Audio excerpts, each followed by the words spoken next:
moja katika kijiji cha Chanzasu, kaunti ya Machakos, ingali inamtafuta mwanao aliyetoweka miaka 11 iliyopita. Joseph Kioko anasemekana kutoweka mwaka 2015 baada ya kuzuru kijiji chao kutoka jijini Nairobi alipoishi karibu na babake baada ya kukamilisha masomo ya kidato cha 4, namna anavyosimulia mwandishi wetu Nicholas Mbai.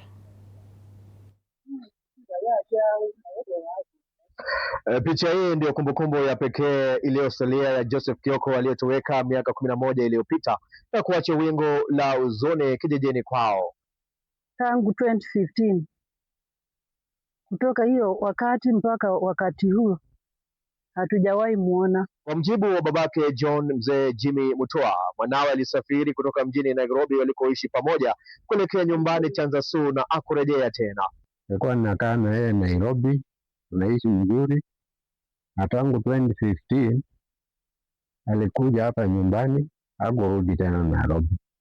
Tulikuwa naishi maisha mzuri, hata mpaka wa leo sijawahi kumuona. Wiki moja baadaye, mwanawe anasemekana kuomba nauli shilingi 200 kutoka kwa mamake, ila alimweleza jirani kuwa alikuwa na mzozo na mkewe wa muda mjini Nairobi na kwamba hakuwa na nia ya kurejea nyumbani tena katika maisha yake yote. Nilikuwa na yeye hapa, nilikuwa tukijenga hii nyumba, na nikikaa na yeye kuna maneno aliniambia. Akaniambia nikitoka hapa sitarudi tena. Nikamuuliza, wewe ukose kurudi?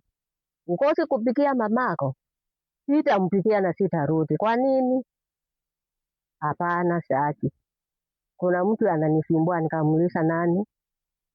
Hatukai vizuri na mke wangu. Licha ya kupiga ripoti katika vituo vya polisi kadhaa kuhusu kupotea kwa mwanao, mara moja taarifa za uhai wa mwanawe zilisikika katika eneo la Thika. Wakati alipatikana huko, alionekana na kijana mwingine huko Kiandutu, huko Thika.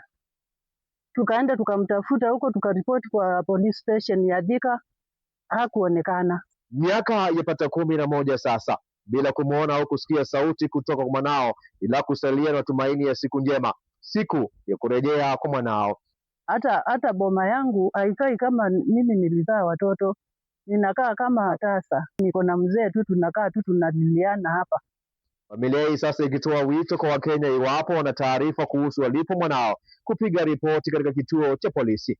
Mwenye anaweza kuona huyu mtoto mahali, huyu kijana mahali, apige ripoti kwa polisi.